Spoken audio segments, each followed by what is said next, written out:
कर्कटे पूर्वफल्गुण्यां तुलसीकाननोद्भवां पाण्ड्ये विश्वम्भरां गोदां वन्दे श्रीरङ्गनायकीम् प्रपत्तिमार्गसुलभां प्रपञ्चेश्वरनायकीं वैकुण्ठराजमहिषीं गोदां वन्दे श्रीरङ्गनायकीम् ஆண்டாள் திவ்ய திருவடிகளே சரணம்.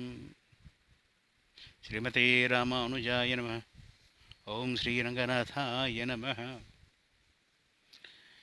கீஷு கீசன்ரெங்குமானை சாத்தங்கலந்து பேசின பேச்சரவும் கேட்டிலையோ பேய்ப்பெண்ணே, காசும் பிறப்பும் கலகலப்ப கைபேர்த்து வாசனருங்குழலாய்ச்சியர் மத்தினால் ஓசைப்படுத்த தைரரவம் கேட்டிலையோ நாயகப் பெண் பிள்ளாய் நாராயணன் மூர்த்தி.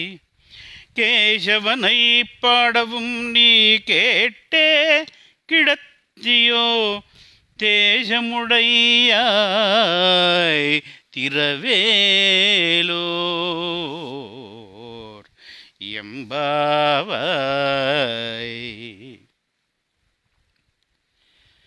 పవిత్రమైన మార్గశిర మాసంలో, ధనుర్మాసంలో, తిరుప్పావి వ్రతంలో 7వ నాడు ఈ 7వ గేయంలో 7వ పాశురంలో జగజ్జనని గోదాదేవి ఆండాళ్ళు తమ వ్రతంలో భాగంగా తమతో వస్తాము అని తమ కూటమిలో కలవకుండా ఇంకా నిదురిస్తున్న మరి ఒక వెళ్ళి పుత్తూరులోని చెలికెత్తెను. ఆమె భావనలో రెండవ దశలో, రెండవ అంచెలో నందగోకులంలో కాత్యాయని వ్రతం చేసి శ్రీకృష్ణ పరమాత్ముడి భర్తగా పొందుదామని నిర్ణయించుకున్న తరువాత ఆ 7వ నాడు తమతో స్నానానికి తమతో కలిసి రాకుండా ఇంకా నిదురిస్తున్న ఒక గోపికను పరమాత్ముని అనుభవంలో నిన్నటి 6వ నాటి పిళ్ళా ఎడుందిరాయ్ పేయముళయ్యనంజుండు, ఓ పిల్ల లేచిరావమ్మ, విషపు చనుబాలను త్రాగి హరించుకున్నవాడు విషపు పాలను ఇచ్చి తనను సంహరించడానికి కూడా ప్రయత్నం చేసిన దానికి కూడా ముక్తినిచ్చినవాడు ఆయన్ను కొలుద్దాం రమ్మనమని ఓ పిల్ల అని పిలిచింది. ఈనాడు అంత పిల్ల కాదు, చిన్నపిల్ల కాదనమాట, పెద్ద పిల్ల. మరి ఒక పెద్ద పిల్లను లేపుతున్నది. పెద్ద పిల్ల అంటే పరమాత్మ అనుభవంలో కొద్దిగా అనుభవం గడించిన సాధకురాలు. ఈమె కూడా పరమాత్మ అనుభవం తాలూకు మత్తులో మునిగిపోయిన యోగ నిద్రలో ఉన్న ఒక సాధకురాలు. మామూలుగా బద్ధకంతో మొద్దు నిద్ర, లౌకికమైన మొద్దు నిద్ర పోతున్న సోమరి కాదు. నిన్ననే చెప్పుకున్నాం. ఎందుకు ఇంతమందిని ఇలా తీసుకొని పోవడం అంటే మచ్చిత్తాహ మద్గత ప్రాణాహ బోధయంత పరస్పరం కథయంతశ్చ మాన్నిత్యం తుష్యంతి చ రమంతి చ. నా ఎందే ప్రాణం పెట్టుకున్నవాళ్ళు, నా ఎందే చిత్తాన్ని నిలుపుకున్నవాళ్ళు, విష్ణుచిత్తులైన వారు, స్త్రీలైనా పురుషులైనా ఒక్కళ్ళుగా పరమాత్మ యొక్క అనుభవాన్ని తెలుసుకొనలేరు. పరమాత్మ యొక్క అనుభవాన్ని అనుభవించరు. అంత ఆహ్లాదకరంగా ఉండదు. అందరితో కలిసి అనుభవిద్దాం అనుకుంటారు. అందుకనే నా యందు చిత్తాన్ని ఉంచిన వాళ్ళు, నన్నే ప్రాణంగా భావించేవాళ్ళు నా కథలను ఒకరికొకరు బోధించుకుంటూ ఉంటారు. కనుక ఒకరికొకరు బోధించుకోవడం కోసం లోపల ఉన్న ఆ సాధకురాలు తమతో వచ్చి తన అనుభవ సారాన్ని, పరమాత్మతో అనుభవ సారాన్ని, ఆధ్యాత్మిక అనుభవ సారాన్ని తమతో పంచుకుంటుంది కనుక లేచి రమ్మని పిలుస్తున్నారు. ఇంత కూడా తమిళంలో ఉండటం వల్ల ప్రవచనాలు ఇచ్చే వాళ్ళ ఎవరైనా ఒకటికి 2 సార్లు 10 సార్లు ఆ భాషను తెలిసిన వాళ్లతో బోధ చేయించుకున్న వాళ్ళు, మహానుభావులైన పూర్వాచార్యుల వ్యాఖ్యానాలను శక్తి మేరకు, ప్రాప్తం మేరకు, అదృష్టం మేరకు తరచిన వాళ్ళు, పరిశీలించిన వాళ్ళు, ఇంత కష్టపడి హాయిగా మన మాతృభాషలోని ఏ తెలుగులోనో ఉన్న వాటిని చదువుకుంటే సరిపోదా అంటే, పరమాత్మ అనుభవము, ఆధ్యాత్మిక వాంగ్మయ అనుభవము వివిధమైన రుచులు కలిగినది. మీరాబాయిని చదివితే ఉండే ఆనందం వేరు, అదృష్టం ఉంటే, ప్రాప్తం ఉంటే ఆ మధ్య భారతపు మాండలికంలో, హిందీకి చెందిన భాషయే అయినప్పటికీ ప్రత్యేకమైన మాండలికంలో దాన్ని చదివి అర్థం చేసుకుంటే కలిగే ఆనందం అనుభవైక వేద్యం.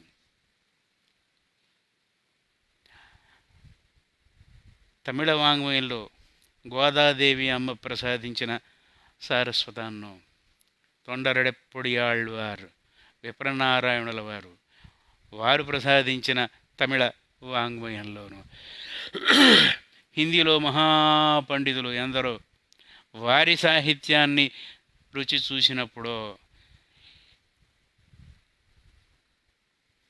కర్ణాటక పోతాము, వంగదేశం పోతాము, మహారాష్ట్ర పోతాము, రకరకాల ప్రదేశాలకు పోతాము. అక్కడికి వెళ్ళినప్పుడు అక్కడ వండే వంటకాలను ప్రత్యేకంగా వాటిని రుచి చూసి ఆనందం పొందుతాము.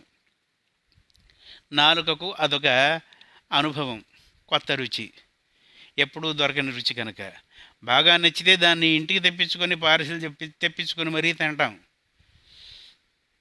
ఇప్పుడు అమ్మాజాను అబ్బాజాన్లో ఇంటికే వస్తున్నాయి. గుజరాత్ వంటకాలైనా, మహారాష్ట్ర వంటకాలైనా, బెంగాల్ స్వీట్స్ అయినా, బిసి బిళ్ళ బాతులైనా, ఏ బిళ్ళ బాతులైనా,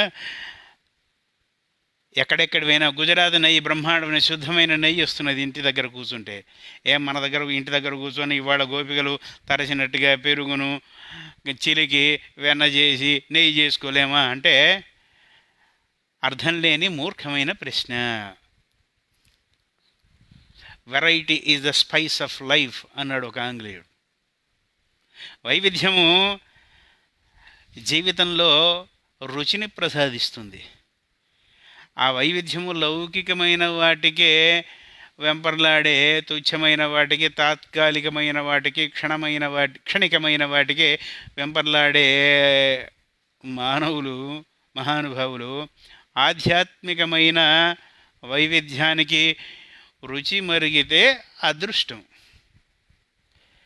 అది కాకుండా తమిళ వాళ్ళు మనను ఆదరించరు, కానీ మనం తమిళులను నెతికెక్కించుకుంటాం. వారి సాహిత్యం మనకు లేరా? మనకున్న వాళ్ళని కూడా అలా అనేవాళ్ళు పెద్దగా పరిశీలించే సమయం ఉన్నవాళ్ళు కాదు, చాలా బిజీగా ఉంటారు మహానుభావులు. కనుక ఇలా అంటాం. పరమాత్మ తత్వానికి భాషతో ఏం పని ఉంది? భాష లేకుండానూ అనుభవించవచ్చు. అదృష్టం, మహా అదృష్టం, పరమాదృష్టం ఉంటే భాషతోటి 1, 2, 3 ఎన్నో పరమాత్ముడు సరస్వతీదేవి జగజ్జనని అనుగ్రహం చేత అర్థం చేసుకొనగలిగిన భాషలు ఎన్ని ఉంటే అన్నిట్లో అనుభవించవచ్చు. ఒక భాష నుంచి మరొక భాషకు మార్పు చేస్తున్నప్పుడు ఒక భాషలో గౌరవప్రదమైన పదాలు కొన్ని, మరొక భాషలో కొన్ని తప్పుడు మాటలలాగా, వ్యంగ్యం, నవ్వొచ్చే మాటల్లాగా అనిపిస్తాయి. కనుక జాగ్రత్తగా పరిశీలించుకోవాలి. విషయం మీదనే, పరమాత్మకు సంబంధించిన సారస్వతం అనే దృష్టితోనే పరిశీలించాలి. ఆధ్యాత్మిక సాహిత్యపు లోతులను ఎంతమంది సాహిత్యకారులను, ఎంతమంది వక్తలను, ఎన్ని గ్రంథాలను వీలైతే అన్ని గ్రంథాలను పరిశీలించగలిగితే, అనుభవించగలిగితే కలిగే ఆనందం అది అనుభవైక వేద్యం. అదొక అదృష్టం, అదొక ప్రాప్తం, అది ఒక అర్హత, అది ఒక యోగం. కనుక పరమాత్ముడి అనుభవానికి, ఆధ్యాత్మిక సారస్వతానికి, ఏ సాహిత్యానికైనా, ఏ సారస్వతానికైనా దేశ, ప్రాంత, కుల, మత, వర్ణ, వర్గ, వయో, లింగ భేదాలు ఉండవు. ఉన్నవి అని ఎవరన్నా భావిస్తే అజ్ఞానులు అనుకోవటమే. కీషు కీశన్రెంగుమానైచ్చాత్తంగలందు పేసిన పేచ్చరవం కేటిలయ్యో పేయి పెണ്ണే పేయి పಣ್ಣే పేయి పెಣ್ಣే. ఓ పిచ్చి పిల్ల, ఓ పిచ్చిదానా, ఓ పిచ్చిదానా, కీషు కీషన్ రంగుమాన ఇచ్చాత్తంగలందు పేసిన పేచ్చవరం పేచ్చరవం కేటిలయ్యో. ఎంగుం అంటే మొత్తం, అంతటా, అనైచ్ఛాత్తం అంటే భరద్వాజ పక్షులు కలందు ఒకదానితో ఒకటి కలిసి కీచు కీచుమంటూ చేస్తున్న ధ్వనులను వినటం లేదా? విని పడుకుంటున్నావా? 6వ రోజు నాటి పాశురంలో 3 ధ్వనులను పేర్కొన్నారు. పక్షుల కిలకిలలు, గరుడ వాహనుని దేవాలయం నుండి వెలువడుతున్న శంఖనాదం, ఆ స్వామిని సేవించుకొనటానికి వెళుతున్న జ్ఞానులు, మహానుభావుల స్తుతులు, స్తోత్రాలు, జయ జయధ్వానాలు ఇన్ని వస్తున్నాయి అన్నారు. ఆ పక్షులు చెప్పుకున్నాం, పరమాత్ముని పలుకులే పక్షులుగా, శకుంతములుగా, పక్షుల కిలకిలలుగా మారినాయి అని. విరాట్ స్వరూపంలో ఉన్న స్వామివారి పలుకల నుండి విహంగములు కిలకిలలాడుతూ ఉద్భవించినాయి అని. కనుక ఆ పక్షులు పరమాత్మ పలుకులే. అనన్యాశ్చింతయంతో మాం ఏ జనా పర్యుపాసతే తేషాం నిత్యాభియుక్తానాం యోగక్షేమం వహామ్యహం. సర్వకాల సర్వావస్థలలో ఎవరైతే నన్నే తలుచుకుంటారో మచ్చిత్తాహ మద్గత ప్రాణాః, వారి యోగక్షేమములను నేనే విచారిస్తాను అన్న మాటను గుర్తు చేసుకుంటున్నారు. ఆ పరమాత్ముడి పలుకులు, పక్షుల కిలకిలలు అంటే ఆ పరమాత్మ పలుకులు. సర్వధర్మాన్ పరిత్యజ్య మామేకం శరణం వ్రజ. అన్ని ధర్మములను అంటే మిగిలిన అన్ని దారులను, అన్ని రకాల నమ్మకాలను, అన్ని రకాల ధర్మములను, కర్మములను, కర్మ మార్గమును, జ్ఞాన మార్గమును, వీటిని కూడా పక్కకు పెట్టి, ఎందుకంటే కర్మ మార్గం ద్వారా లేదా జ్ఞాన మార్గం ద్వారా తెలుసుకునే లక్ష్యం ఏమిటంటే పరమాత్ముడిని ఆశ్రయించటమే అని. కర్మజ్ఞానాన్ని, కర్మయోగాన్ని అనుసరించడం వలన, చేయటం వలన ఆ యజ్ఞములు, ఆ యాగములు, ఆ తపస్సు, ఆ త్రికాల సంధ్యావందనాలు, దేవ, ఋషి, పితృ, మనుష్య ఈ యజ్ఞాలు చేయటం వలన దేవతలను, పితృదేవతలను, మానవులను, మహానుభావులను అందరినీ పూజించడం వలన, ఆరాధించడం వలన, తృప్తి చెందించడం వలన, ఆ రుణమును తీర్చుకొనడం వలన, పూజలు, అర్చనలు, వీటి వలన ఈ కర్మ మార్గము ద్వారా పరమాత్ముడి యందు బంధం, పరమాత్ముడితో బంధం ఏర్పడి అది భక్తిగా మారి పరమాత్మను పొందే సమాధిగా పరిణమించి తరించడం జరుగుతుంది. కనుక కర్మ మార్గపు లక్ష్యం కూడా అదే. అది ఒక మార్గం ద్వారా వెళ్ళటం. జ్ఞాన మార్గం ద్వారా ఇతిహాసాలు, రామాయణాలు, భారతాలు, ఇంకా పురాణాలు, ఇంకా స్థాయి పెరిగిన తర్వాత, అవగాహన పెరిగిన తర్వాత, శక్తి పెరిగిన తర్వాత సంస్కృత వాంగ్మయం, ఒక ఆదిశంకరుడు, ఒక మహాకవి కాళిదాసు, ఒక బాణుడు, ఒక మయూరుడు, ఒక భాసుడు, ఒక జయదేవుడు, ఒక శుకుడు, లీలాశుకుడు, ఇన్నింటినీ మధించడం కాకుండా కనీసం తెలుసుకొని రుచి చూసి ఈ జ్ఞాన మార్గం ద్వారా నహి జ్ఞానేన సదృశం పవిత్రమిహ విద్యతే అని పవిత్రులను చేయటానికి జ్ఞానాన్ని మించినది లేదు కనుక ఆ జ్ఞాన మార్గం ద్వారా ఇతర ధ్యాసలను వదిలిపెట్టి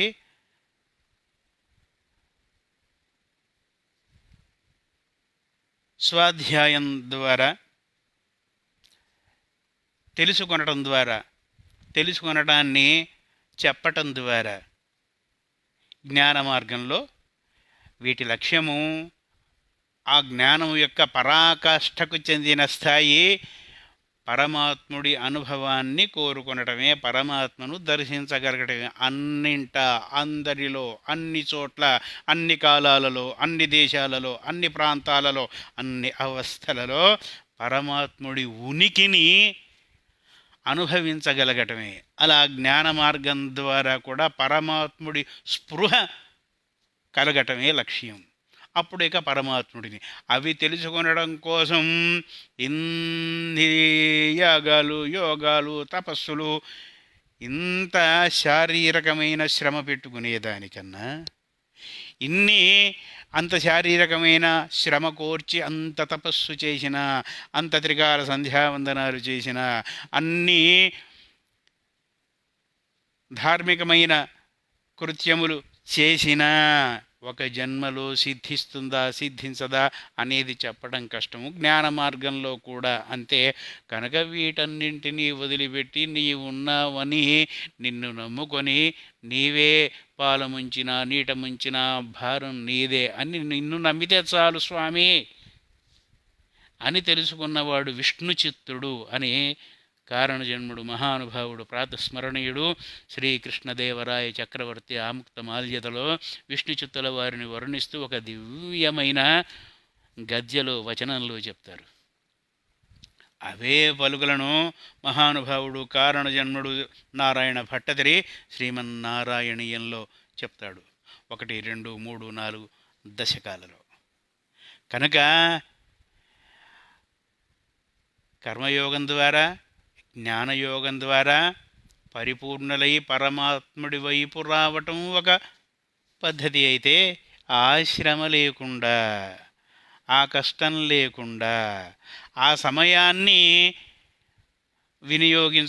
వాటికి వినియోగించకుండా ఓం ప్రథమం నుంచే పరమాత్ముడిని చూడటం నేర్చుకున్న, ఆయన కీర్తనను వినటం నేర్చుకున్న, ఆయన కీర్తనను అనటం నేర్చుకున్న, ఆయన పూజ చేసే దగ్గర ఉండగలిగిన, ఇలా భక్తి మార్గం ద్వారా పరిశుద్ధమై నిన్ను చేరుకునటం చాలా తేలిక తండ్రి అంటారు నారాయణ భట్టతిరి. శ్రీకృష్ణ లీలామృత భాగవతంలో కూడా చెప్పింది అదే. ఎన్నో గ్రంథాలలో ఎందరో మహానుభావులు చెప్పింది కూడా అదే. కనుక అన్నింటినీ వదిలిపెట్టి నన్ను ఒక్కడిని నమ్ముకో, సర్వధర్మాన్ పరిత్యజ్య, ఈ కర్మయోగమైన జ్ఞానయోగమైన వీటన్నింటినీ అనుష్ఠించడం నన్ను తెలుసుకొనడం కోసమే. కనుక వాటిని అనుష్ఠించే సమయాన్ని, ఆ సమయంలో ఆ మనస్సునే నాపైన నీ లగ్నం చేయగలిగితే కేవలము భక్తి ద్వారా తరించడం. గోపికలకు ఏమి విద్య ఉన్నది, ఏం పాండిత్యం ఉన్నది, ఏం ఉపనిషత్తులను ఆపోసన పట్టారు. కరిరాజు ఈ జన్మలో ఏమి వేదములను, పురాణములను, ఇతిహాసములను, ఉపనిషత్తులను అభ్యసించాడు, ఏం త్రికాల సంధ్యావందనం చేశాడు, ఏమి తపస్సు చేశాడు, ఏమి యాగం చేశాడు, ఏమి యోగాన్ని అవలంబించాడు. ధ్రువుడు ఏమి యాగాన్ని అవలంబించాడు, ప్రహ్లాదుడు ఏమి యాగాన్ని అవలంబించాడు, తిన్నడు ఏమి యాగాన్ని అవలంబించాడు, ఒక సాలెపురుగు ఏమి యాగాన్ని, యోగాన్ని అభ్యసించింది, ఏమి జ్ఞానాన్ని సముపార్జించింది, ఒక సర్పము ఏమి జ్ఞానాన్ని సముపార్జించింది, ఏమి కర్మయోగ మార్గంలో నడిచింది. కేవలం పరమాత్ముడి మీద మాత్రమే నిలిపిన మనస్సు, చిత్తము, అది చాలదా? కనుక అన్నిటినీ వదిలిపెట్టి మామేకం శరణం వ్రజ అహం త్వా సర్వపాపేభ్యో మోక్షయిష్యామి. అన్ని పాపముల నుండి నిన్ను పరిశుద్ధుని చేసి నేనొక్కడిని మాత్రమే నిన్ను రక్షించగలిగిన వాడిని అన్న ఆ పరమాత్ముడి పలుకులే ఈ విహంగముల కిలకిలలు. ఇది నిన్నటి రోజున చెప్పిన పక్షులైతే ఈనాడు ఇంకొక అధికమైన పక్షులను పరిచయం చేస్తున్నది అమ్మవారు. కీచు కీచన్రంగుమానైచ్చాత్తంగలందు. కీచు కీచుమంటూ భారద్వాజ పక్షులు చేస్తున్న ధ్వనులు వినపడటం లేదా? భరద్వాజుడు ఒక మహానుభావుడైన ఋషి, గొప్ప సాధకుడు, మహాయోగి, గొప్ప ఉపాసకుడు. ఆయన వేదమును క్షుణ్ణంగా అభ్యసించాలి అనుకుని పరమాత్మను తపస్సు చేసి పరమాత్మ గురించి ఒక పురుషాయుర్దాయము అంటే 100 సంవత్సరాలు పురుషాయుర్దాయం అని, సంపూర్ణ ఆయుర్దాయం అని, అది కాదు అని 3 పురుషాయుర్దాయములు 300 సంవత్సరములు ఆయుర్దాయాన్ని పొంది తపస్సు చేత అప్పటికి ప్రయత్నం చేసిన 300 సంవత్సరాలలో కూడా వేదమును క్షుణ్ణంగా పరిశీలించటం సాధ్యం కాలేదు. కనుక జ్ఞాన మార్గము, కర్మ మార్గము ఒక జన్మలో మహానుభావులకే సిద్ధించడం చాలా అరుదు. అటువంటి పక్షులు కనుక ఆ భారద్వాజ పక్షులు అని చెప్తున్నది ఇక్కడ. పక్షులకు 2 రెక్కలు ఉంటాయి. ఆ 2 రెక్కలు జ్ఞానులనే పక్షులకు, భక్తులనే పక్షులకు, పండితులు అనే పక్షులకు, స్వాధ్యాయము ప్రవచనము ఈ 2 రెక్కలు. అంటే జ్ఞాన మార్గంలో నిరంతరము అధ్యయనం చేయటము, అధ్యయనం చేసిన జ్ఞానాన్ని వితరణ చేయటం, ప్రవచనం చేయటం, పంచిపెట్టడం. కీర్తి కోసము, డబ్బుల కోసము, ప్రతిష్ట కోసము, సన్మానాలు సత్కారాల కోసమో కాకుండా మేఘము ఏం సన్మానాలను సత్కారాలను ఆశించి, ఏమి సంపదను ఆశించి కష్టపడి సేకరించిన వర్షాన్ని ఉదారంగా వర్షిస్తుంది. ఆచార్య మేఘం అని మొదటి నుంచి చెప్పుకుంటూ వస్తున్నాం. అలా తెలుసుకొని తెలియజెప్పే పక్షులే భారద్వాజ పక్షులు. ఆ భారద్వాజ పక్షుల కిలకిలలు వినపడటం లేదా? వినపడి ఇంకా పడుకునే ఉన్నావో? ఓ పిచ్చిదానా లేచి రావమ్మా. లేచి రావటం, మాతో నీవు కలవటం, నీ జ్ఞానాన్ని మాతో పంచుకొనడం, మమ్ములను కూడా ఉత్తీర్ణులను చేయటం, ఆ ఆనందాన్ని అనుభవించడం. ఎందుకంటే ఇది శాశ్వతమైన, సత్యమైన, నిత్యమైన, చ్యుతి లేని ఆనందం. ప్రపంచంలో 2 ఆనందాలు, 2 అనుభవాలు అత్యంతమైన ఆనందాన్ని కలిగించేవి. పరమాత్ముడి సేవ, సాంసారిక సుఖం. ఇది ఉపాసన మార్గంలో, వేదాంత ప్రపంచంలో, ఆధ్యాత్మిక సారస్వతంలో అంగీకరించినదే. కామసుఖాన్ని, మోక్షసుఖాన్ని మించిన సుఖం లేదు అని. అంటే మోక్షం కోసం చేసే ప్రయత్నంలో, శృంగారంలో చేసే ప్రయత్నంలో మించిన ఆనందం లేదు. కానీ తేడా ఏమిటంటే మోక్షం కోసం చేసే ప్రయత్నము, ఆ పరమాత్మ అనుభవం అనే ఆనందం, దానికి మొహం మొత్తటం ఉండదు. పెరుగుతూ పెరుగుతూ పెరుగుతూ ఎంత అనుభవించినా ఇంకా కావాలి, ఇంకా కావాలి, ఇంకా కావాలి, ఇంకా కావాలి అనటమే ఉంటుంది తప్ప మొహం మొత్తదు. కామసుఖము ఇంద్రియాలను తృప్తి చెందించే, కామేంద్రియాలను తృప్తి చెందించే సుఖము మరుక్షణమే ముఖం మొత్తుతుంది. మరలా మాయలో పడిపోవడం, మరలా దానికి లొంగిపోవటం, అది వేరే సంగతి. ఆధ్యాత్మిక దాహం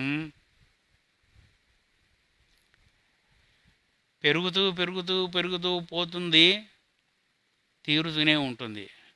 కానీ దేహ సంబంధమైన, శృంగార సంబంధమైన, ఇంద్రియ సంబంధమైన, కామ సంబంధమైన సుఖము, ఆనందము ఎంత పొందినా తీరటం జరగదు. దాహం వేసినవాడు మంచినీరు తాగాలి. దాహం వేసినవాడు నూనె తాగితే ఆ దాహం మరింత ప్రజ్వరిల్లుతుంది. అగ్ని మంట చెలరేగుతున్నప్పుడు నీళ్లతో చల్లార్చాలి. అందులో నూనె వేసి చల్లార్చటం తెలివి తక్కువ పని, ఇంకా పెచ్చరిల్లుతుంది. ఇంద్రియ సుఖములు, కామ సుఖములు, దేహ సుఖములు కూడా అంతే. వాటిని చల్లార్చడం కోసం, ఆ తాపములను చల్లార్చడం కోసం పరమాత్మ అనుభవం అనే, కర్మయోగం అనే, జ్ఞానయోగం అనే నీటిని పోయడం ద్వారా అది చల్లారుతుంది. అది చేయాలి. అది చేయటం కోసము సత్సాంగత్యం కావాలి.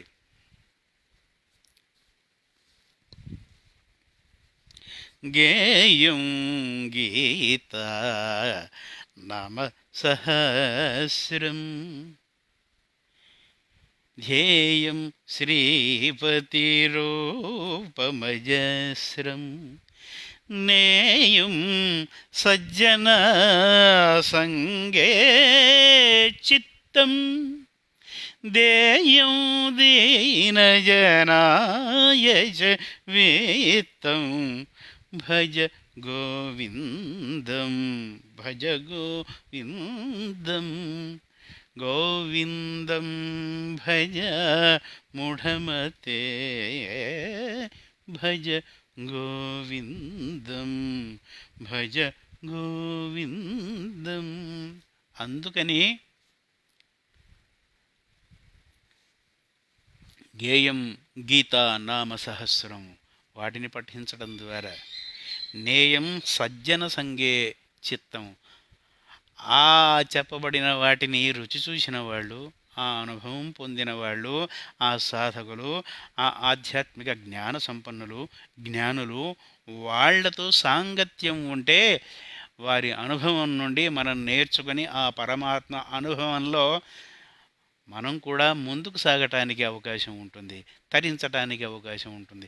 కనుక వాళ్ళ సాంగత్యం కావాలి, కనుక నీ సాంగత్యం కావాలి. కనుక నీవు లేచి బయటకు వచ్చి నీ సాంగత్యంలో మేము తరించే అదృష్టాన్ని, అవకాశాన్ని మాకు ప్రసాదించమ్మా అని లోపల పడుకున్న చెలిగత్తెను, గోపికను, పరిణతి చెందిన ఆధ్యాత్మిక సాధకురాలని పిలుస్తున్నది. ఇన్ని ప్రతీకలు ఉన్నాయి.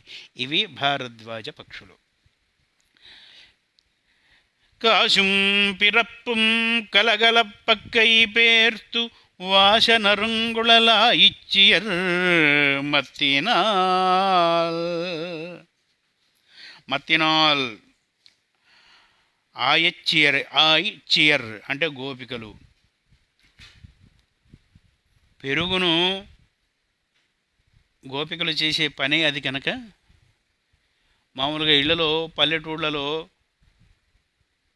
కొన్ని సంవత్సరాల క్రితం వరకు అన్ని వర్ణాల వాళ్ళు, అన్ని కులాల వాళ్ళు వెన్న చిలికేవాళ్ళు, పెరుగును చిలికేవాళ్ళు, మధించేవాళ్ళు వెన్న కోసం, ఇంట్లో చేసిన నెయ్యి కోసం.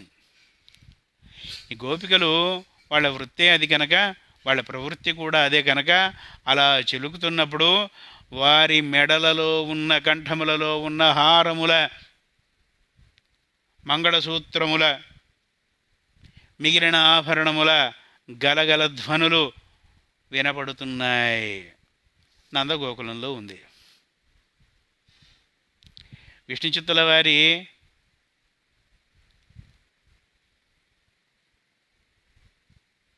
ఛాందస పురాతన బ్రాహ్మణ బజారులో, బ్రాహ్మణ వీధిలో, ఆయన ఇంట్లో పెరుగును వెన్న చిలకటం ఈ ప్రక్రియ ఎక్కడ ఉంది? వారికి సంతానం లేదు, భగవద్దత్తంగా ఈమె లభించింది కనుక ఈమెను ముద్దుగా, అల్లారు ముద్దుగా పెంచుకుంటున్నారు. ఆ పెరుగు, ఆ పాలు, ఆ వెన్న వేరే వాళ్ళు వీరి ఇంటిలోకి వచ్చి చిలకటం అనేది ఆనాటి వారి విశ్వాసాలకు సంబంధించినది కాదు. కనుక వేరే వాళ్ళు ఎవరు వచ్చి చిలకటం లేదు. మరి ఆ ఆభరణముల ధ్వని, ఆ గలగల ధ్వని ఎక్కడిది? అయితే ఆవిడ తల్లిగారు చిలుకుతూ అన్నా ఉండాలి, ఆ వీధిలో చిలుకుతున్న ధ్వని అయినా ఉండాలి. వీటితో పాటుగా ఆమె తాను విల్లిపుత్తూరులోని విష్ణుచిత్తుల వారి కుమార్తెగా భావించడం ఎప్పుడో మరిచిపోయింది. తాను నందగోకులంలో ఉన్న ఒక గోపిక. తన సహాయ ఉద్యమంలో భాగంగా వచ్చేవాళ్లను తనకు సహాయం చేయడం కోసం, తనతో పాటుగా పరమాత్మను అనుభవించడం కోసం వచ్చే ఇతర గోపికలను వీళ్ళందరినీ వెంటేసుకొని తాను ప్రధాన గోపికగా, తాను పరమాత్ముని భర్తగా పొందడం కోసం కాత్యాయని వ్రతం చేస్తున్నది. కనుక గోపికలు అని ప్రత్యేకమైన మాట అనటం. తమ ఇంటిలో తన తల్లి పాడి పంట ఎవరి ఇంటిలో వాళ్ళు శుద్ధంగా చేసుకునే రోజులు కనుక వారి ఇంటిలో ఆవిడ తల్లియే చిలుకుతుంది అనుకున్నా, ఆ వీధిలో వారు ఉండే వీధిలో వారు ఉండే ధ్వని అయినా వారిని గోపికలు అనదు. గోపికలు అంటున్నది. గోపికలు పెరుగు చిలుకుతున్నప్పుడు వారి చేతులకున్న ఆభరణముల ధ్వనులు, వారి కంఠములో ఉన్న మంగళసూత్రముల ఇతర ఆభరణముల ధ్వనులు, కవ్వాన్ని తాటితో కట్టి చిలుకుతున్నప్పుడు వచ్చే ధ్వని, ఈ ధ్వనులు వినబడటం లేదా?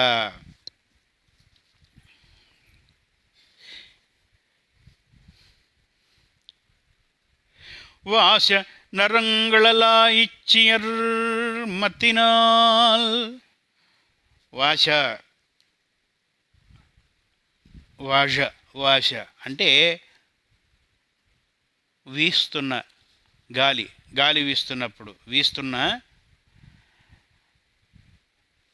పెరుగు చిలుకుతున్నప్పుడు ఆ ఉదుటకు తల ముడి వీడి కురులు చెల్లాచెదురవుతున్నా కానీ ఆ చిలుకుతూ ఉన్న ధ్వనులు ఆ వీడిన కొప్పు నుండి, ఆ కేశముల నుండి దివ్యమైన పరిమళములు వ్యాపిస్తున్నాయి. అది కూడా నీకు తెలియదా? నీవు గ్రహించలేకుండా ఉన్నావా? అంత మొద్దు నిద్రలో ఉన్నావా? ఇలా మత్తినాల్ ఓసయిపడుత్త. మత్తినాల్ అంటే కవ్వము. కవ్వంతో ధ్వని వచ్చేట్లుగా చిలుకుతున్నారు కదా. తైరరవం ఓసయిపడుత్త తైరరవం. తైర్ పెరుగు, అరవం ధ్వని అంటే పెరుగు ధ్వని. పెరుగును చిలుకుతున్న ధ్వని, ఆ ధ్వని వినపడటం లేదా? పక్షుల కిలకిలలు ఒక ధ్వని, గోపికల కంఠములలో మేడలలో ఉన్న ఆభరణముల మంగళసూత్రముల ధ్వని ఒక ధ్వని. వారు చెలుకుతున్నప్పుడు వారి కేశపాశములు చెల్లా చెదురై ఆ పరిమళములు, కేశముల పరిమళములు,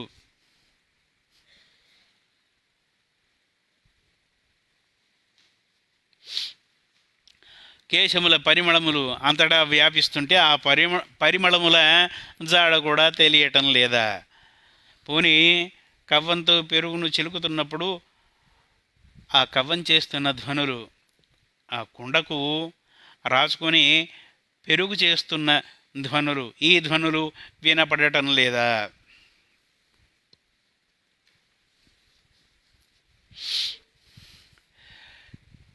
நாயக பெண்வெள்ளாய் நாராயணன் மூர்த்தி కేశవనై పాడவும் నాయక పెన్ పిళ్ళాయ్. ఓ నాయకురాల, నాయక పెన్ పిళ్ళాయ్. పెన్ పిళ్ళాయ్ అంటే ఒక పెద్ద పిల్ల. నాయక పెన్ పిళ్ళాయ్ మా అందరికీ నాయకురాలైన తల్లి నారాయణన్మూర్తి, శ్రీమన్నారాయణమూర్తిని. నారాయణుడు అంటే సర్వమందు సమస్తమందు వ్యాపించి ఉన్నవాడు, అన్నింటికీ కారణభూతుడైనవాడు. ఆ నారాయణుణ్ణి కేశవనై పాడவும் நீ கேட்டே கிடத்தியோ. కేశవనై పాడవం, కేశవుడిని కీర్తిస్తుంటే పాడుతూ ఉంటే ఆ ధ్వనులు కూడా నీకు వినబడటం లేదా? వినబడలేదా? దేశముడయ్యా తిరవేలో రియంబాబాయ్. తేజస్సు కలిగిన తల్లి నాయక పెణ్బిళ్ళాయ్. మా అందరికీ నాయకురాలైన తల్లి, లేచిరావమ్మ, నీ సాంగత్యంలో పరమాత్మ అనుభవాన్ని మేము పొందేట్లుగా మమ్మల్ని కనికరించి ఆశీర్వదించడం కోసం లేచిరావమ్మా అని ఇన్ని ప్రతీకలతో ఈ 7వ పాశురాన్ని జగజ్జనని గోదాదేవి 7వ నాటి పాశురంలో మనకు అందించింది.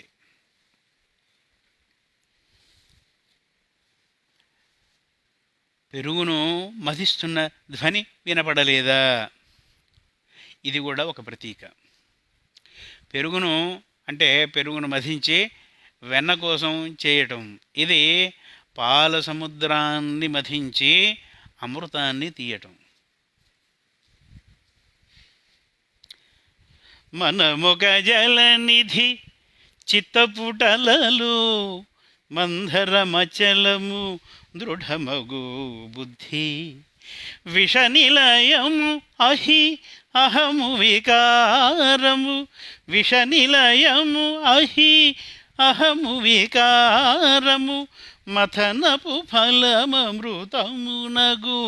మనముల నవనీతంబుల చోరా నగధరా నవనీరద నిభనీల శరీరా రసనిలయా జితకువలయ నయనా రసన సుధా శుభనామ నమో నమో నవనీతంబుల చోరా కృష్ణ. మనమొక జలనిధి, మనస్సే ఒక సముద్రం. అంతు తెలియని ఆలోచనలతో, ఆగని వీచికలతో, ఏం దాగుందో తెలియని అంతుపట్టని సముద్రం వంటిది మనసు. మనమొక జలనిధి, అందులో చిత్తపుటలలు, చిత్తం అనే అలలు, మంధరమచలము దృఢమగు బుద్ధి, దృఢమైన సంకల్పించుకున్న నిశ్చలమైన బుద్ధియే మంధర పర్వతము.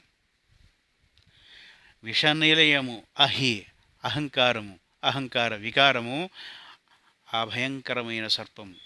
ఆ భయంకరమైన అహంకారం అనే సర్పాన్ని బుద్ధికి చుట్టి చిత్తం అనే అలలను ఎదుర్కొంటూ మనస్సు అనే సముద్రాన్ని మథిస్తే ముందుగా హాలాహలమే రావచ్చు. భయపడకుండా, పారిపోకుండా, ప్రయత్నాన్ని మానకుండా చిలకటాన్ని కొనసాగిస్తే, మనస్సును చిలకటాన్ని కొనసాగిస్తే అమృతం తప్పకుండా వెలువడుతుంది. శోధన కావాలి. శోధన ఉంటేనే చివరికి సాధన జరుగుతుంది. తనలో తాను చేస్తే అది సంఘర్షణ, బహిరంగంగా ఇతరులతో చేస్తే ఘర్షణ. సంఘర్షణ ఫలితంగా మనసుకు బాధ కలగవచ్చు. సంఘర్షణ మంచి కోసం అయితే అమృతమేమి గలవచ్చు. కనుక అమృతమథనం మనస్సును మథించటమే. మనమొక జలనిధి చిత్తపుటలలు మంధరమచలము దృఢమగు బుద్ధి విషనిలయము అహి అహము వికారము మథనపు ఫలమమృతమునగు మనముల నవనీతంబుల చోరా నగధరా నవనీరద నిభనీల శరీరా. ఆ నవనీతాన్ని దొంగతనం చేసే నవనీత చోరుడు, ఆయనను కొలవటానికి మనం ఈ ధనుర్మాస వ్రతంలో అదృష్టవశాత్తు పాల్గొంటున్నాము. ఇందరము వచ్చినా నీవింకా లేవకుండా పడుకొని ఉండటం తగునా తల్లి, లేచిరావమ్మా. అది పెరుగు చెలుగుతున్న ధ్వని. దేహము ఘటము బుద్ధి కవ్వము అహమవ నీరము మనము క్షీరము కుదిరిన చిత్తము మెరుగగు పెరుగు నీ తలపుల తాళనుగొని చిలికిన నవనీతంబుల చోరా నగధర నవనీరద నిభనీల శరీరా రసనిలయా జితకు వలయ నయనా రసన సుధా శుభనామ నమో నమో నవనీతంబుల చోరా కృష్ణ.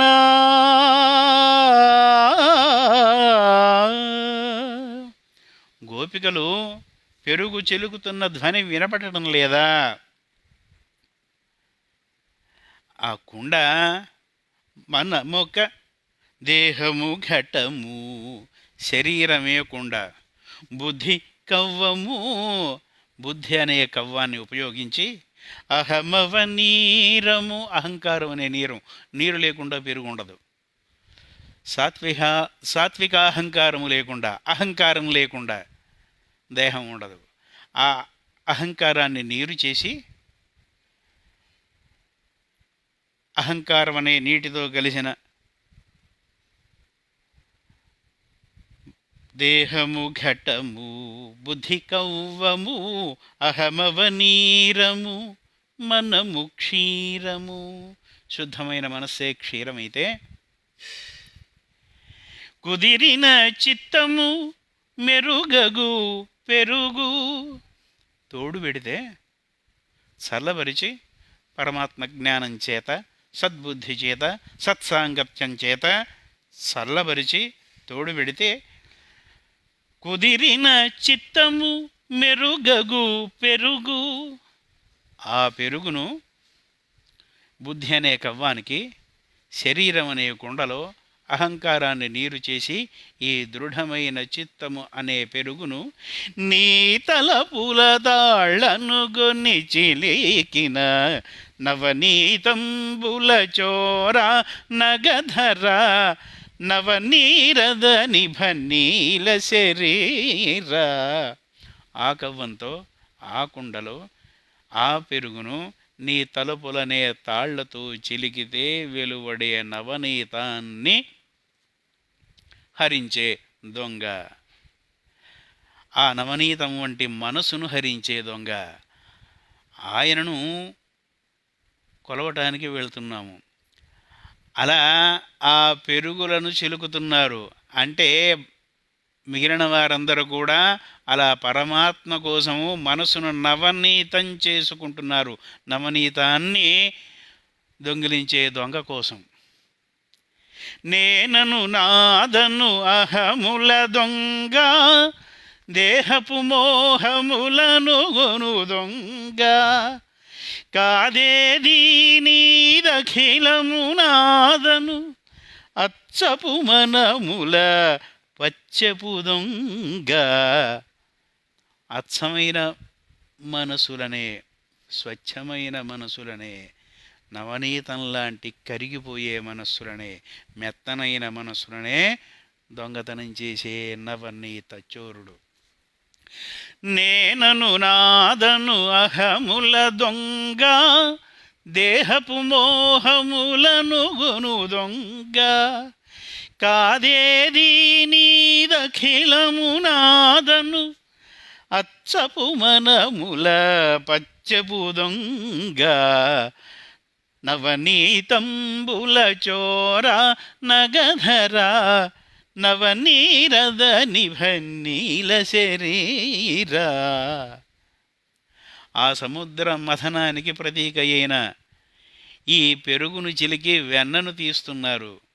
అంటే అందరూ పరమాత్మ కోసం సంసిద్ధులై పరమాత్మకు సమర్పించటానికి అర్హత కలిగిన మనస్సు కలిగిన వాళ్ళై, నవనీతము లాంటి హృదయము మనస్సు కలిగిన వాళ్ళై ఆ పరమాత్ముడు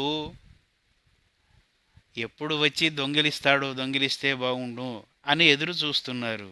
అంటే పరమాత్మ అనుభవం కోసం తహతహలాడుతున్నారు. ఆ పరమాత్ముని అనుభవంలో పరిణతి సాధించిన తల్లి నాయక పెన్బిళ్ళాయ్ తేజముడయ్యాయ్. నాయకురాలా పేయి పెಣ್ಣే, ఓ పిచ్చి పిల్ల, ఓ పిచ్చిదానా, తేజముడయ్యాయి, ఓ తేజస్సు కలిగిన దాన, పరమాత్మని అనుభవం తాలూకు ఆనందం వలన తేజస్సును పొందిన తల్లి, లేచిరావమ్మ, అందరం కలిసి శ్రీకృష్ణ పరమాత్ముని సేవించుకుందాం, ఆయనను భర్తగా పొందుదాం. కనుక రావమ్మ తల్లి అని లోపల తమ కూటమితో కలిసి రావటానికి సంసిద్ధురాలిగా లేకుండా ఇంకా నిద్రిస్తున్న చెలికత్తెను పిలుస్తున్నారు. పరవశ భరద్వజుల రసభరితములగు ధ్వనులు చెవుల బడలేదు, సంబరముగా చిలికెడు తరి విరి పరిమళముల కురియు కురుల పాశములు వీడన్, రోదశిక గబాగు శుభద నాదములుడి కంకణములు నాతులగళముల్ మోదములగు ఆభరణముల దధి కడవలను చిలుకులాడెడు వేళన్. ఇన్ని ధ్వనులు వస్తున్నాయి. కవ్వపు సడి, కడవల సడి, మువ్వల సడి, అలల నెగయు ముదితల నగవుల్ నివ్వటిలుచు నుండెడి సడి, అవ్వ వినక వెర్రివగుదే అందరూ నవ్వన్. కవ్వపు సడి, చెలుగుతున్న కవ్వం యొక్క ధ్వని వినిపిస్తున్నది. ధ్వనులు, కవ్వముల ధ్వనులు వినిపిస్తున్నాయి. కడవల సడి, కొండల సడి వినిపిస్తున్నది. మువ్వల సడి, అలల నెగయు ముదితల నగవుల్ నివ్వటిలుచు నుండెడి సడి. వీటితో పాటుగా వీటికి జోడు వాయిద్యంలాగా పెరుగుని చిలుకుతూ శ్రీకృష్ణ పరమాత్ముని గాథలను ముచ్చటించుకుంటూ అందంగా, ఆనందంగా, మురిపెంగా నవ్వుతున్న నవ్వుల ధ్వనులు కూడా వినిపిస్తున్నాయి. వినపడటలేదా? వారి మువ్వల సడి వినిపిస్తున్నది, వినపడటం లేదా? అవ్వ వినక వెర్రి వగుదే అందరూ నవ్వన్.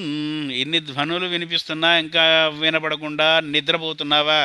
అందరూ నవ్వుతారు తల్లి, లేచిరావమ్మ.